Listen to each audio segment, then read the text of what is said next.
Hello friends, welcome back to my YouTube channel Ravi AG and science. Friends, आज के इस video lecture में Kanpur university का जो ओल्ड सिलेबस है उसके 7th सेमेस्टर का सब्जेक्ट हॉर्टिकल्चर का subject title production technology of medicinal aromatic spices and plantation crop, इस सब्जेक्ट टाइटल से हम एक टॉपिक एक बिंदु को कवर करने वाले हैं, डिस्कस करने वाले हैं।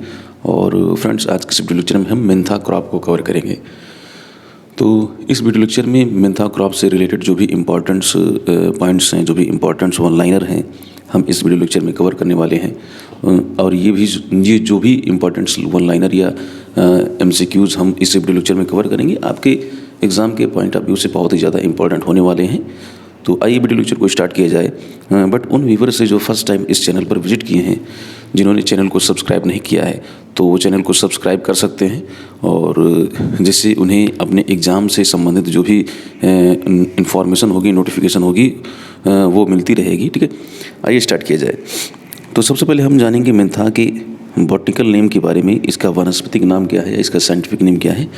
तो फ्रेंड्स, मेंथा को हम नॉर्मली जो है इसे मिंट के नाम से भी जानते हैं, और जो इसका जो देसी नाम है कह सकते हैं, या इंडियन नेम है इसे पुदीना के नाम से जानते हैं। लेकिन इसके बॉटनिकल नेम की बात करें, जो इसका साइंटिफिक नेम है, तो इसे मेंथा स्पीसीज कहा जाता है। ठीक है, मेंथा स्पीसीज इसलिए से हम मेंथा स्पीसीज इसलिए कहते हैं क्योंकि मेंथा की हम नॉर्मली जो है 4 स्पीसीज को हम कवर करते हैं। तो इंडिविजुअल किसी हम स्पीसीज का नाम यहाँ नहीं रख सकते हैं, क्योंकि चारों को हम इसमें इंक्लूडेड करेंगे। वैसे और भी सारी स्पीसीज हैं, लेकिन हम मुख्य रूप से 4 ही स्पीसीज यहाँ पर इस वीडियो लेक्चर में कवर करेंगे, जो बहुत ज़्यादा जो है फेमस हैं और जिनका अधिक से अधिक जो है कल्टीवेशन किया जाता है। तो बॉटनिकल नेम होगा इसका मेंथा स्पीसीज, और इंडियन नेम या कह सकते हैं देसी नाम, या फिर आप कह सकते कॉमन नेम कह सकते हैं, तो इसे पुदीना के नाम से जाना जाता है। इसकी जो फैमिली है साथियों, वो फैमिली है लेविएटी या लेमिएसी। तो फैमिली लेविएटी या लेमिएसी। और जब हम गुणसूत्र संख्या की बात करते हैं, क्रोमोसोम नंबर की बात करते हैं, तो गुणसूत्र संख्या या क्रोमोसोम नंबर इसमें थोड़ा सा डिफर करती है। अलग अलग प्रकार की गुणसूत्र संख्या होती है, चूँकि हमने बता दिया है कि इसमें जो स्पीसीज हैं, स्पीसीज वो 4 प्रकार की हैं जो मेजर वाली हैं। वैसे और भी स्पीसीज हैं, लेकिन जो मेजर स्पीसीज हैं वो 4 हैं। तो जैसे इसमें एक स्पीसीज है आपका मेंथा एर्वेंसिस।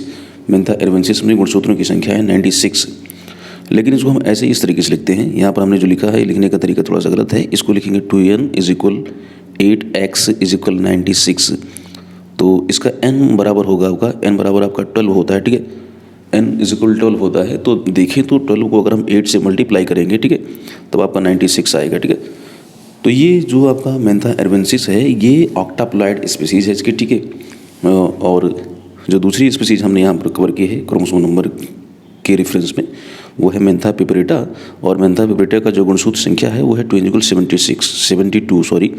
तो इसको हम इस तरीके से लिख सकते हैं, 2n = 6x = 72।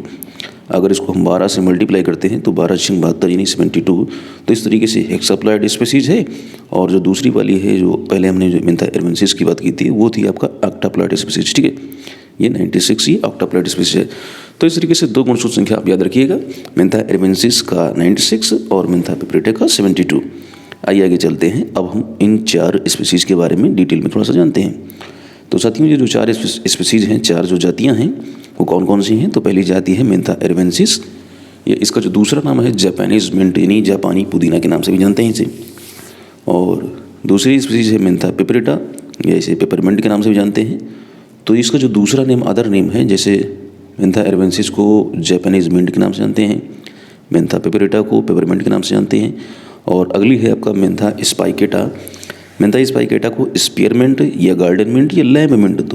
तो ये जो अदर नेम है, इनको याद रखिएगा, बहुत ही ज़्यादा इंपॉर्टेंट है और आपके एग्जाम में पूछे जा सकते हैं और पूछे भी जाते रहते हैं। ठीक है, कि मेंथा स्पाइकेटा कहा जाता है, किसकी कहा जाता है, या मेंथा स्पाइकेटा का अन्य नाम क्या है। तो इसे गार्डन मिंट के नाम से जानते हैं, इसे स्पीयरमिंट के नाम से जानते हैं, या इसे लैम्ब मिंट के नाम से भी जानते हैं। और चौथी जो स्पीसीज है इसकी है मेंथा साइट्रेटा। मेंथा साइट्रेटा को बर्गामोट मिंट या ऑरेंज मिंट के नाम से जानते हैं। तो फिर से इसकी एक बार इसके जो अदर नेम है उसको हम कवर करते हैं। तो मेंथा एर्वेंसिस को जापानीज मिंट कहते हैं, मेंथा पिपरेटा को पेपरमिंट के नाम से जानते हैं, मेंथा स्पाइकेटा के इसके 3 नाम हैं, इसे स्पीयरमिंट, गार्डन मिंट या फिर लैम्ब मिंट के नाम से जानते हैं। और साथ ही जो चौथी स्पीसीज है वो है आपका मेंथा साइट्रेटा। मेंथा साइट्रेटा को बर्गामोट मिंट या फिर ऑरेंज मिंट के नाम से जानते हैं। आइए अब आगे हम बात करते हैं इसकी कुछ वैरायटीज़ की। ये इंपॉर्टेंट वैरायटीज़ हमने जो कवर की है बहुत ही ज़्यादा इंपॉर्टेंट है, आपके एग्जाम में ज़रूर एक क्वेश्चन आएगा इस वैरायटीज़ के सेक्शन से। तो वैरायटीज़ में सबसे पहले इसकी जो वैरायटीज़ है वो हिमालय है, कालका है, शिवालिक है, तो सब पुराने नाम हैं। कोसी है, गोमती है, कुछ नदियों के नाम हैं। और इसी 41911 है, कलकर्णी है, किरण है, MSS1, MSS5, पंजाब एक्सपेरिमेंट 1। तो ये कुछ वैरायटियाँ हैं, फिर से एक बार इसको आप रिपीट कर लीजिए। तो हिमालय, कालका, शिवालिक, कोसी, गोमती, EC 41911, कलकर्णी, किरण, MSS1, MSS5, पंजाब एक्सपेरिमेंट 1। ठीक है, तो ये कुछ वैरायटीज़ हैं जो कि मिंट या पुदीना से रिलेटेड हैं, बहुत ही ज़्यादा इंपॉर्टेंट है, इनको आप याद कर लीजिएगा। अब अगले हम बिंदु की तरफ चलते हैं और हम जानते हैं इसका ओरिजिन या सेंटर ऑफ ओरिजिन क्या है, इसका उत्पत्ति स्थान क्या है। तो साथियों, इसका उत्पत्ति स्थान माना जाता है मेडिटेरियन रीजन। ठीक है, इसका जो उत्पत्ति स्थान माना जाता है वो मेडिटेरियन रीजन माना जाता है। अब हम इसकी बात करें उपयोग की, यूजेज की, तो कहाँ कहाँ पर मिंट या पुदीना का उपयोग किया जाता है, मेंथा का उपयोग कहाँ कहाँ पर करते हैं। तो इसके नॉर्मली दो उपयोग हैं। पहला है कुलिनरी पर्पस। कुलिनरी पर्पस का मतलब साथियों आप जानते होंगे, कुलिनरी पर्पस का मतलब यानी कुकिंग पर्पस में, मतलब खान पान से संबंधित। ठीक है, खाद्य सामग्रियों में। ठीक है, इसका फूड जो मटेरियल्स होते हैं उसमें यूज करते हैं, तो कुलिनरी पर्पस हो गया। ठीक है, फ्लेवर्स के रूप में इसको इस्तेमाल करते हैं। ठीक है, तो डिफरेंट जैसे आपका कह सकते हैं कि स्पाइसेस हो गया, पिकल्स हो गया, या फिर आपका और कोई फूड मटेरियल हो गया। ठीक है, तो उसमें हम इसको यूज कर लेते हैं, इसकी पत्तियों को। ठीक है, तो ये कुलिनरी पर्पस हो गया यानी पाक कला में। ठीक है, और दूसरा जो इसका उपयोग है वो इसका जो ऑयल है। ठीक है, तो पहला जो उपयोग है कुलिनरी पर्पस, इसमें इसकी ज़्यादातर हर्ब्स यूज की जाती हैं, यानी हर्बल प्लांट्स या कह सकते हैं इसकी लीव्स उपयोग की जाती हैं पहले वाले पार्ट्स में कुलिनरी पर्पस में। और जो दूसरा जो इसका जो यूजेज है यानी मेंथा ऑयल, मतलब इसका जो ऑयल है तो ऑयल इसका निकाल लिया जाता है फ्रेश लीव्स से। ठीक है, और उसे डिस्टिलेशन मेथड से निकालते हैं, आसवन विधि से निकाला जाता है। तो इसका ऑयल निकाल लिया जाता है और फिर उसे अलग अलग सेक्टर्स में, अलग अलग क्षेत्रों में उपयोग किया जाता है। तो आइए देखते हैं मेंथा ऑयल का कहाँ कहाँ पर उपयोग किया जाता है। तो मेंथा ऑयल का पहला उपयोग किया जाता है फार्मास्यूटिकल में, यानी जो आपका जो मेडिसिन इंडस्ट्री है, जो औषधि क्षेत्र है वहाँ पर। दूसरा फ्लेवर के रूप में। ठीक है, तो डिफरेंट टाइप्स के जो अलग अलग जो चीज़ें होती हैं, ठीक है, चाहे वो कॉस्मेटिक वाली हो या अदर कोई भी चीज़ें हों, तो उसमें फ्लेवर्स यानी एक अलग उसको सुगंध देने के लिए। और अगला कॉस्मेटिक्स के रूप में। और चौथा इसका उपयोग है ऑयल का परफ्यूम इंडस्ट्री में। तो ये कुछ इनके उपयोग यूजेज हैं मेंथा ऑयल के। अब अगले हम पॉइंट्स की तरफ जाते हैं और जानते हैं इसका डिस्ट्रीब्यूशन, इसका वितरण, यानी कहाँ कहाँ पर मेंथा की खेती की जाती है और कितनी मात्रा में की जाती है, कौन कौन से मेजर एरियाज़ हैं।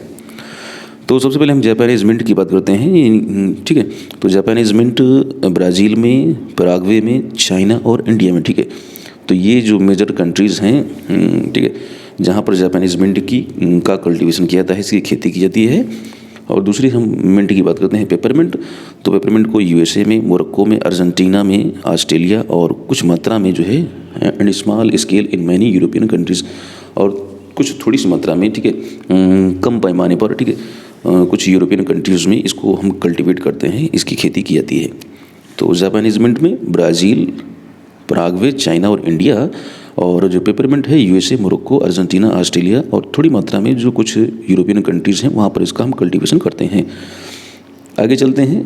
अब जो मेजर जो कंट्री हैं जहाँ पर मेंथा या कह सकते हैं कि मिंट की इनका कल्टीवेशन किया जाता है, तो उस कंट्रियों का हम डिस्कस कर लेते हैं। जैसे USA हो गया, USA जो है आपका पेपरमिंट और स्पेयरमिंट यहाँ पर इनकी खेती की जाती है अधिक मात्रा में। और इंडिया की बात करें तो इंडिया में भी वही क्या नाम है आपका, पहला जो जापानीज मिंट है और पेपरमिंट, इनकी खेती ज़्यादा की जाती है। तो इसमें जो लीडिंग स्टेट हैं उत्तर प्रदेश और पंजाब। ठीक है, उत्तर प्रदेश और पंजाब में मेंथा की खेती बहुत बड़े पैमाने पर की जाती है। और अदर जो स्टेट हैं फिर इसके बाद आते हैं और उनका नाम लगभग नगण्य है। तो लीडिंग स्टेट यही हैं, उत्तर प्रदेश और पंजाब। अब इसके हम कंपोजिशन की बात करते हैं, संगठन की बात करते हैं। तो कंपोजिशन का मतलब क्या है? तो कंपोजिशन का मतलब ये इसका जो ऑयल है मेंथा ऑयल, तो मेंथा ऑयल में कौन कौन से कॉन्स्टिट्यूएंट यानी कौन कौन से संगठक या कौन कौन से कंपोनेंट पाए जाते हैं, उसको हम यहाँ पर डिस्कस करेंगे। ध्यान से पढ़िएगा इसको, इसमें से भी आपका एक क्वेश्चन 100% आएगा। ठीक है, तो सबसे पहले हम जापानीज मिंट की बात करते हैं या मेंथा एरवेंसिस कहते हैं बॉटिकल नेम्स का। तो जापानीज मिंट या मेंथा एरवेंसिस में मेंथॉल ऑयल होता है, ठीक है। इसमें जो ऑयल पाया जाता है उसे मेंथॉल ऑयल कहा जाता है। और ये जो फ्रेश लीव्स होती हैं, जो ताज़ी पत्तियाँ होती हैं, उनमें 4 से लेकर 6% ऑयल का कंटेंट पाया जाता है, ठीक है। जो पत्तियाँ होती हैं, पत्तियों में ऑयल कंटेंट कितना होता है? 4 to 6%, 4 से 6% ऑयल का कंटेंट देखने को मिलता है मेंथा एरबेंसिस में। और अब देखा जाए 4 से 6% ऑयल कंटेंट है, तो ऑयल जो कंटेंट है, ऑयल कंटेंट में मेंथॉल ऑयल का कितना कंटेंट है, तो वो 65 to 75% होता है, ठीक है। अब 4 से 6% को अगर हम 100% मान लें तो 100% में से 65 से 75% जो है आपका मेंथॉल ऑयल ही होगा, ठीक है। उसके बाद और तो मेजर कांस्टेंट इसका क्या है, तो मेंथा एरबेंसिस का जो मेजर कांस्टेंट है वो है मेंथॉल है, और मेंथॉल आपका 65 से 75% होता है। उसके बाद है मेंथोन है। मेंथोन की जो मात्रा होती है 7 लेकर 10% होती है, 7 से लेकर 10% मेंथोन की। और मेथिल एसीटेट की मात्रा 12 से 15% तक। और टर्पीन्स कुछ मात्रा में पाया जाता है, इसमें टर्पीन्स में पेपिन्स हो गया, लिमोनिन हो गया और कैम्फीन हो गया। पेपिन्स, लिमोनिन और कैम्फिन्स ये टर्पीन्स की कैटेगरी में इंक्लूडेड हैं। तो सबसे ज़्यादा मेंथॉल ऑयल, उसके बाद आपका मेथिल एसीटेट, और उसके बाद मेंथोइन, ठीक है। और उसके बाद कुछ मात्रा में टर्पीन्स की मात्रा पाई जाती है। तो याद रखिएगा मेजर कॉन्स्टिट्यूंट्स का मेंथॉल ऑयल है, ठीक है। जब मेंथा ऑयल का जो है मेजर कॉन्स्टिट्यूंट जो है आपका मेंथॉल है, किसमें? जापानीज मिंट में, ठीक है। नेक्स्ट अगले हम मिंट की बात करते हैं, पेपरमिंट। इसका क्या कांस्टेंट है जानते हैं। इसका जो पॉइंट क्लेम तो आपको पता ही है, मेंथा पेपरेटाई से कहते हैं पेपरमिंट को। ऑयल का कंटेंट उसमें हमने 4 से 6% बताया था कि उसमें 4 से 6% जो लीव्स होती हैं, पत्तियां होती हैं, वो कंटेंट करती हैं 4 to 6% ऑयल को। और इसमें ऑयल की मात्रा बहुत कम होती है, 0.4 से लेकर 0.6% होती है, ठीक है। सभी के सभी जो कॉन्स्टिट्यूंट हैं, all constituent like Japanese mint but menthol is lower in peppermint, ठीक है। जो भी संगठक हैं, जैसे हमने ऊपर पढ़ा हुआ है, ठीक है। तो कौन कौन से कॉन्स्टिट्यूंट पढ़े थे हमने उसमें, तो मेंथॉल पढ़ा था, मेंथोन पढ़ा था, और इसके साथ साथ आपका मेथिल एसीटेट पढ़ा था, और उसके बाद टर्पीन्स। तो वो जो चार कंपोनेंट थे, इसमें भी वही चारों पाए जाते हैं, ठीक है। सेम उसी टाइप के ही हैं। लेकिन इसमें जो ऑयल का जो मेंथॉल है, जो मेजर कॉन्स्टिट्यूंट था मेंथॉल का इसमें जो है परसेंटेज, ठीक है, इसकी मात्रा कम पाई जाती है। तो मेंथॉल कितना पाया जाता है, तो मेंथॉल 35 से 50%, उसमें कितना था 65 से 70% था, ठीक है। तो याद रखिएगा इसमें मेंथॉल ऑयल का कंटेंट कम होता है, ठीक है, 35 से 50% तक होता है। आगे चलते हैं। नेक्स्ट अगला हमारा मिंट है बर्गामॉट मिंट, जैसे मेंथा सिट्रेटा इसका बॉटनिकल नेम है, साइंटिफिक नेम है। तो अभी जो दो हम पढ़ चुके हैं ऊपर, ठीक है, जापानीज मिंट और पेपरेटा। जापानीज मिंट और पेपरेटा, उसमें जो है जो मेजर कांस्टेंट था वो था मेंथॉल, और इसमें जो है मेजर कांस्टेंट मेंथॉल नहीं है। तो याद रखिएगा इसमें पाया जाता है लिनोलॉल और लिनेल एसीटेट्स, लिनोलॉल और लिनेल एसीटेट्स, ठीक है। तो दो कांस्टेंट के नाम याद रखिएगा, लिनोलॉल और लिनालिल एसीटेट्स, इनका नाम याद रखिएगा। जो बर्गामॉट मिंट है, बर्गामॉट मिंट को कॉस्मेटिक प्रिपरेशन में इस्तेमाल किया जाता है। इसका यूजेज है कॉस्मेटिक प्रिपरेशंस में। कॉस्मेटिक प्रिपरेशन जैसे आपका सेंट्स हो गया, सॉप सेनी साबुन हो गया, और आफ्टर सेव लोशंस जो बनाए जाते हैं, इनमें इसका इस्तेमाल किया जाता है बर्गामॉट मिंट काट के। और इसका जो ऑयल होता है, oil is used in directly in perfume में इसको डायरेक्टली यानी सीधे तौर पर इस्तेमाल कर लिया जाता है। अगला जो टाइप है हमारा मिंट का, वो है स्पीयरमिंट या मेंथा स्पाइकेटा। तो मेंथा स्पाइकेटा या स्पीयरमिंट जो है, अब इसका जो मेजर कांस्टेंट क्या है, तो सभी का कांस्टेंट याद रखिएगा, बहुत ही इंपॉर्टेंट है। इसका जो मेजर कांस्टेंट है वो है आपका कार्बन की मात्रा होती है इसमें 57.71%, 57.71% इसमें कार्बन की मात्रा होती है। कार्बन स्पीयरमिंट या मेंथा स्पाइकेटा का मेजर कांस्टेंट, इसका मुख्य संगठक है। इसके अतिरिक्त और भी कुछ कांस्टेंट, और भी कुछ संगठक, और भी कुछ कंपोनेंट पाए जाते हैं। तो वो कौन कौन से हैं, तो वो है फ्लेंड्रीन, लिमोनिन, एल-पिपिन और सिनेलॉल, ठीक है। ये कुछ अदर जो है कांस्टेंट हैं, कुछ अदर संगठक हैं, ठीक है। तो इनको भी याद रखिएगा, फ्लेंड्रीन, लिमोनिन, एल-पिपिन और सिनेलॉल, ठीक है। ये कुछ अदर कांस्टेंट हैं, ये कुछ अदर संगठक हैं। और इसके साथ साथ हम इसकी यूजेज की बात करें तो used in flavouring of toothpaste, food flavour, in pickles and spices, chewing gum and confectionery soaps and sauces, ठीक है। तो ये इन स्थानों पर हम इसको इस्तेमाल करते हैं, ठीक है, ठीक है। तो इसका हम जब इस्तेमाल करते हैं फ्लेवरिंग ऑफ टूथपेस्ट होता है उसके फ्लेवर्स में फूड फ्लेवर के रूप में इस्तेमाल करते हैं, पिकल्स और स्पाइसेस में इसको इस्तेमाल किया जाता है, और च्युइंगम में, और कुछ कन्फेक्शनरी जो शॉप्स होती हैं, जो हलवाई वाली दुकानें होती हैं, ठीक है, जो लोग मिष्ठान जो उनके पास जो दुकानें होती हैं वहाँ पर, और सॉसेस में इसका इस्तेमाल किया जाता है। तो साथियों, ऊपर जो हमने कंपोजिशन पढ़ लिया है, तो कंपोजिशन को आप याद रखिएगा, बहुत ही इंपॉर्टेंट टॉपिक्स है हमारा, ठीक है, टॉपिक है। अब आगे हम बात करते हैं क्लाइमेट रिक्वायरमेंट की। तो जो मेंथा है, जो मिंट है, इसके कल्टीवेशन के लिए किस टाइप का हमें इन्वायरमेंट चाहिए, किस टाइप का क्लाइमेट चाहिए। तो ट्रॉपिकल और सब ट्रॉपिकल क्लाइमेट इसके लिए अच्छा माना जाता है। और टेम्परेचर की बात करें तो टेम्परेचर 20 से लेकर 40 डिग्री सेल्सियस टेम्परेचर इसके लिए काफ़ी परफेक्ट होता है। तो मिनिमम टेम्परेचर 20 डिग्री सेल्सियस और हाईएस्ट जो टेम्परेचर आपका मैक्सिमम टेम्परेचर 40 डिग्री सेल्सियस इसके लिए बेटर होता है। रेनफॉल की बात करें, वर्षा की मात्रा कितनी होनी चाहिए, तो 100 से 110 सेंटीमीटर के समथिंग वर्षा इसके लिए पर्याप्त होती है, प्रॉपर होती है। और वर्षा की भी मात्रा जो है मतलब एक समान नहीं होनी चाहिए। तो जब ट्रांसप्लांटिंग आप कर रहे हैं, ठीक है, जब आप ट्रांसप्लांटिंग कर रहे हैं मेंथा को, ठीक है, तो उस समय जो है लाइट शावरिंग होनी चाहिए, मतलब हल्की हल्की वर्षा होनी चाहिए। और जब आप हार्वेस्टिंग कर रहे हैं, ठीक है, at the time of harvesting के समय, कटाई के समय क्या होना चाहिए, तो उस समय जो है पर्याप्त मात्रा में सनशाइन यानी धूप होनी चाहिए, ठीक है। तो कटाई के समय पर्याप्त मात्रा में धूप होनी चाहिए। और जब आप ट्रांसप्लांटिंग कर रहे हैं, पौधों को लगा रहे हैं, ठीक है, ट्रांसप्लांट कर रहे हैं, रोपण कर रहे हैं, तो रोपण के समय जो है हल्की सी वर्षा हो जाए तो बहुत अच्छा इसके लिए, ठीक है। अब बात करते हैं सॉइल की।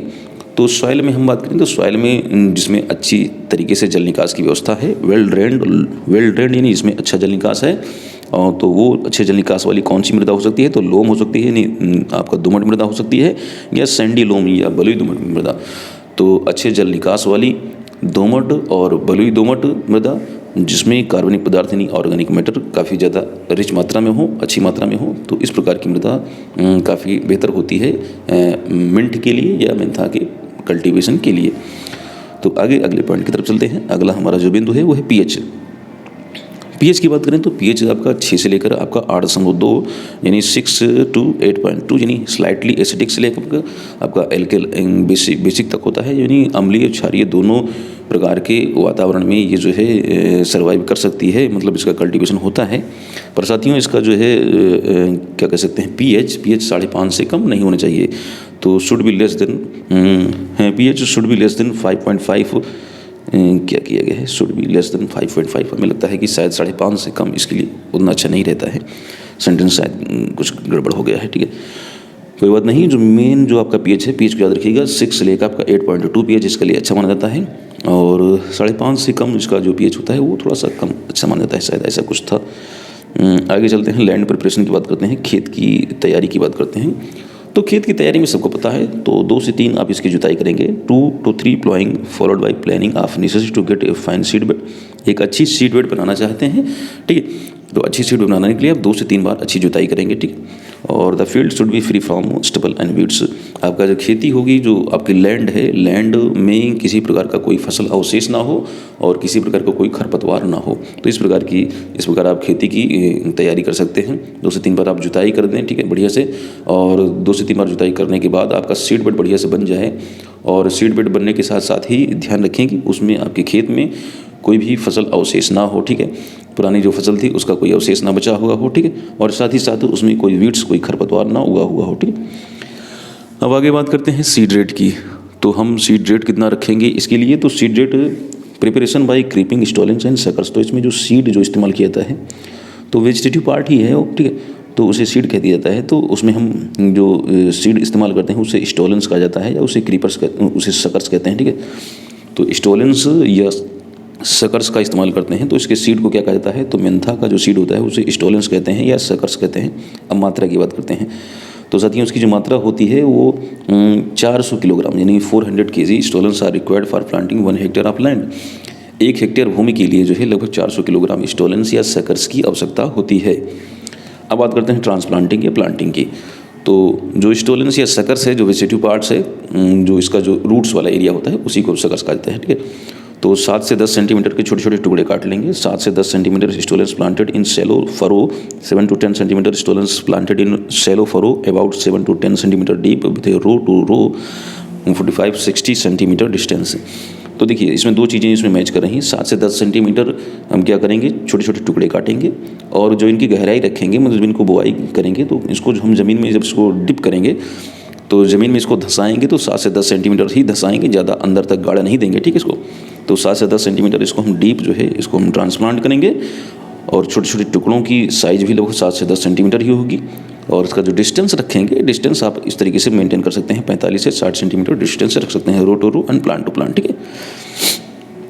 अब आगे हम बात करते हैं फर्टिलाइजर एप्लीकेशंस की, यानी उर्वरक उपयोग की या उर्वरक अनुप्रयोग की। तो इसमें नाइट्रोजन, फास्फोरस और पोटास की कितनी मात्रा रखेंगे, ये तो मेजर आपके फर्टिलाइजर हैं। इसके साथ साथ आप कुछ ग्रोथ प्रोमोटर, ग्रोथ बूस्टर भी इस्तेमाल कर सकते हैं, ठीक है। तो नाइट्रोजन की मात्रा 80 से 120 किलोग्राम और फास्फोरस की मात्रा 50 किलोग्राम और पोटास की मात्रा 40 किलोग्राम पर हेक्टेयर के हिसाब से आप एप्लीकेशन कर सकते हैं, इनका अनुप्रयोग कर सकते हैं, इतनी मात्रा आप दे सकते हैं। तो 80, 120, 50 और 40, ठीक है, इस रेशियो में NPK को आप अप्लाई कर सकते हैं। अब साथियों अगले बिंदु की तरफ चलते हैं, अगले पॉइंट की तरफ चलते हैं, वो है इरिगेशन, सिंचाई। तो जल की कितनी मात्रा आपूर्ति करेंगे, जल की कितनी आपूर्ति करेंगे, वाटर कितना इसको रिक्वायर होता है। तो हम सिंचाई के रूप में जो है मेंथा को हमें बार बार सिंचाई करनी पड़ती है, लेकिन हल्की सिंचाई करते हैं, ठीक है। मेंथा को बार बार सिंचाई की आवश्यकता होती है, लेकिन इसमें हम हल्की सिंचाई करते हैं, क्योंकि जो मेंथा का जो कह सकते हैं कि जो नेसेसरी पार्ट होता है वो वेजिटेटिव पार्ट ही होते हैं, उनकी पत्तियाँ और उनके जो है क्या बोलेंगे स्टेम्स, यही हमारे लिए उपयोगी हैं। तो हम चाहते हैं कि हमारी फसल ठीक ठाक ग्रो करे, अच्छे तरीके से ग्रो करे, ज़्यादा फैले, स्प्रेडिंग टाइप की हो, तो जितना ज़्यादा वो ग्रो करेगी, हमारी वेजिटेटिव पार्ट्स जितना ज़्यादा ग्रो करेंगे मेंथा की, उतना ही हमारे लिए उपयोगी होगी। तो बार बार हम सिंचाई करने की आवश्यकता होती है, तो क्या कहते हैं फ्रिक्वेंट हम इरिगेट करते हैं, लेकिन लाइट इरिगेशन करते हैं, हल्की सिंचाई करते हैं। तो ये हम कुछ बिंदुओं को हमने यहाँ पर इंक्लूडेड किया है, तो इससे आपको समझने में आसानी होगी कि कैसे कैसे हम सिंचाई करते हैं, ठीक है। तो वैसे आप खेत को देखें तो खेत को देखने से ही आपको एक अनुमान लग जाता है कि हाँ अब फसल को जो है सिंचाई की आवश्यकता है। तो सबसे पहले हम बात करते हैं ट्रांसप्लांटिंग से, ठीक है। तो ट्रांसप्लांटिंग जब आप करेंगे आप, तो ट्रांसप्लांटिंग से मार्च तक, ठीक है, ट्रांसप्लांटिंग से मार्च तक आप 10 दिन के अंतराल पर सिंचाई करिए, ठीक है।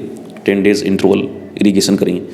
उसके बाद प्री मानसून यानी आपका जून के समय, ठीक है, लगभग जून या फर्स्ट वीक ऑफ जुलाई कह सकते हैं, जून या जुलाई का प्रथम सप्ताह, ठीक है, या फिर आप 15 जुलाई तक जा सकते हैं। तो इस समय तक जो है आप 5 से 6 दिन के अंतराल पर सिंचाई करिए, ठीक है। अब लेकिन जब बारिश का समय आ गया, रेनी सीजन आ गया, तो रेनी सीजन में आप इरिगेशन करिए अकॉर्डिंग टू नीड। अगर आवश्यकता है तो सिंचाई करिए, ये तो रहने दीजिए, छोड़ दीजिए, ठीक है। तो इस हिसाब से ट्रांसप्लांटिंग से मार्च तक 10 दिन के अंतराल पर, और उसके बाद फिर और आगे आप जाएंगे तो जून और जुलाई तक जो है आपका 5 से 6 दिन के अंतराल पर। और जब बारिश का समय आ जाएगा रेनी सीजन, तो वहाँ पर आप जो है आवश्यकता अनुसार सिंचाई करिए, अगर आवश्यकता है तो सिंचाई करिए, अन्यथा छोड़ दीजिए। अब बात करते हैं हार्वेस्टिंग की, यानी कटाई की। फसल को आप कब जान जाएंगे कि हमारी फसल तैयार है और उसको हार्वेस्ट किया जाए। तो पहचानने की कई तरीके हैं। तो पहला, जैसे ही फ्लावर आने स्टार्ट हो जाए, ठीक है, आपकी जो क्रॉप है, आपकी जो फसल है मेंथा की, मिंट की, तो उसमें फ्लावरिंग आनी शुरू हो जाए, तो फ्लावर इनिशिएशन स्टेज जब आ जाए तो आप जान जाएं कि आपकी फसल तैयार हो चुकी है और उसको हार्वेस्ट कर लीजिए। और दूसरा तरीका ये है कि if the lower leaves of the plant turn yellow and start shedding, harvesting में बी डन अर्लियर। अगर नीचे वाली जो पत्तियां हैं वो जो है पीली पड़ने लगे और पीली पड़ के गिरने लगे, तो आपको जल्द से जल्द जो है हार्वेस्टिंग यानी कटाई कर लेनी चाहिए। तो दो तरीके हैं, जो पीली पत्तियां, जो नीचे वाली पत्तियां हैं, लोअर लिप्स हैं, वो पीली पड़ करके अर्थात वो टर्निंग येलो होने लगे, यानी पीली होने लगे, पीली पड़ने लगे, ठीक है, उनका रंग पीला होने लगे और पीले पड़ करके वो नीचे गिरने लगे ज़मीन में, तो आपको फसल जल्द से जल्द हार्वेस्ट कर लेनी चाहिए, काट लेनी चाहिए। नहीं तो फसल को काफ़ी नुकसान हो जाएगा, पत्तियां काफ़ी गिर जाएंगी और पत्तियों में ही आपके ऑयल्स के कंटेंट ठीक ठाक मात्रा में पाए जाते हैं, अच्छी मात्रा में पाए जाते हैं। और पहला हमने बता ही दिया, पहला सिग्नल जो है कि कब हम जान जाएंगे हमारी फसल तैयार है, हार्वेस्ट किया जाए, तो फूल आने स्टार्ट हो जाए, फ्लावर इनिशिएशन स्टेज में आप उसको हार्वेस्ट करेंगे। और देखिए कटाई 2 बार करते हैं, तो 2 कटिंग में भी टेकन, 2 कटाई आप ले सकते हैं। तो पहली कटाई करेंगे हम जून में, ठीक है, फर्स्ट जो कटिंग होगी वो जून में करेंगे और सेकंड जो कटिंग होगी वो आप सितंबर में करेंगे, ठीक है। तो दो कटिंग आप कर सकते हैं, पहला जून में और दूसरा सितंबर में। तो ये था हार्वेस्टिंग से संबंधित कुछ पॉइंट्स। तो जब फूल आने प्रारंभ हो जाएं तो जान जाइए आपकी फसल तैयार है, या फिर जब नीचे वाली पत्तियां जो हैं वो पीली पड़ने लगे, पीली पड़कर गिरने लगे, तो तब भी आपको जल्द से जल्द कटाई करने लेनी चाहिए। और 2 कटाई आप ले सकते हैं, पहली कटाई आप जून में और दूसरी कटाई आप सितंबर में ले सकते हैं, ठीक है। आगे चलते हैं, प्रोसेसिंग और यील्ड की बात करते हैं। तो प्रोसेसिंग में जो है जब कटाई करेंगे तो उसके बाद क्या करेंगे, तो प्रोसेसिंग में after harvesting allow the crop to wilt overnight in the field. तो जब आप फसल को कट कर लेंगे तो एक रात के लिए उस फसल को जो है खेत में ही छोड़ दीजिए, ठीक है। तो इससे फ़ायदा क्या होता है, इससे आपको बेनिफिट क्या है, आप उस फसल को एक रात के लिए फील्ड में ही छोड़ देंगे तो इससे क्या क्या बेनिफिट है। तो साथियों इससे बेनिफिट ये है कि जो फसल होती है, फसल आप हैंडलिंग में थोड़ा सुविधा हो जाती है, ठीक है। थोड़ा सा जो है उसका जो साइज़ कम हो जाएगा, जो पत्तियां हैं पत्तियां सूखेंगी नहीं, लेकिन पत्तियों का जो है कुछ वेट हल्का सा कम होगा, जो वाटर कंटेंट है वो थोड़ा सा ख़त्म हो जाएगा, ठीक है। और आसानी से हैंडलिंग में या ट्रांसपोर्टेशन में कह सकते हैं कि आपको काफ़ी सुविधा होगी। एक स्थान से दूसरे स्थान पर जब ले जाएंगे, जब आप डिस्टिलेशन यूनिट तक ले जाएंगे जहाँ पर आप तेल निकालेंगे उसका, ठीक है, तो जो डिस्टिलेशन यूनिट है वहाँ तक आपको ले जाने में सुविधा होगी। बस ये सबसे इम्पॉर्टेंट पॉइंट्स हैं, ठीक है। और फिर उसके बाद हम बात करते हैं यील्ड की। तो यील्ड में जो इसका जो हाई यील्ड, अगर क्रॉप की हाई यील्ड है तो देखिए यील्ड हमने जो इंक्लूड की है वो क्रॉप की है हमारी, ठीक है, ना कि ऑयल की। तो यील्ड 48 टन पर हेक्टेयर, और ये हाई यील्ड में। और अगर एवरेज यील्ड है, ठीक है, औसत उपज है, तो औसत उपज में जो है आप 20 से 25 टन पर हेक्टेयर तक उपज प्राप्त कर सकते हैं। तो अगर उच्च उपज है तो 48 टन पर हेक्टेयर तक, और अगर आपका जो औसत उपज है तो औसत उपज में आप 20 से 25 टन पर हेक्टेयर तक। और ऑयल कंटेंट हमने ऊपर मेंशन किया हुआ है कि जापानीज मिंट में या पेपरमिंट में या पिपरिटा में कितना ऑयल कंटेंट पाया जाता है, तो उसके अकॉर्डिंग आप ऑयल को यहाँ पर कैलकुलेट कर सकते हैं। अब अगले हम पेज पे चल रहे हैं, तो यहाँ पर हमने कुछ फिगर इंक्लूडेड किए हैं। पहला फिगर देखिए, इसमें ये मेंथा स्पाइकेटा का फिगर है, ठीक है। तो थोड़ा बहुत अंतर होता है देखने में। ये मेंथा एरवेंसिस का है, ठीक है, जिसे जापानीज मिंट कहते हैं। और ये जो फिगर है आपका नेक्स्ट वाला, ये बर्गामोट का फिगर है, ठीक है। और ये मेंथा आपका किसका है, पिपरिटा का, ठीक है, मेंथा पिपरिटा का। फिर से एक बार देख लीजिए, शायद मेंथा स्पाइकेटा का पहला फिगर था, ये है आपका मेंथा एरवेंसिस का, ये बर्गामोट का है, और ये पिपरिटा का, ठीक है। ये 4 फिगर हैं जो कि आपके जिसको हमने इस वीडियो लेक्चर में कवर किया था, ठीक है। तो ये चारों स्पीसीज हैं। तो साथियों आज के इस वीडियो लेक्चर में इतना ही। जल्द ही एक नए टॉपिक के साथ, और अब वीडियो आपको जो है एक निश्चित अंतराल पर, लगभग प्रतिदिन ही या एक दिन के अंतराल पर आपको देखने को मिलेंगे, ठीक है। तो वीडियो का अब सिलसिला अब यूँ ही चलता रहेगा। तो जल्द ही एक नई वीडियो के साथ आपसे मुलाकात करते हैं, तब तक के लिए जय हिंद।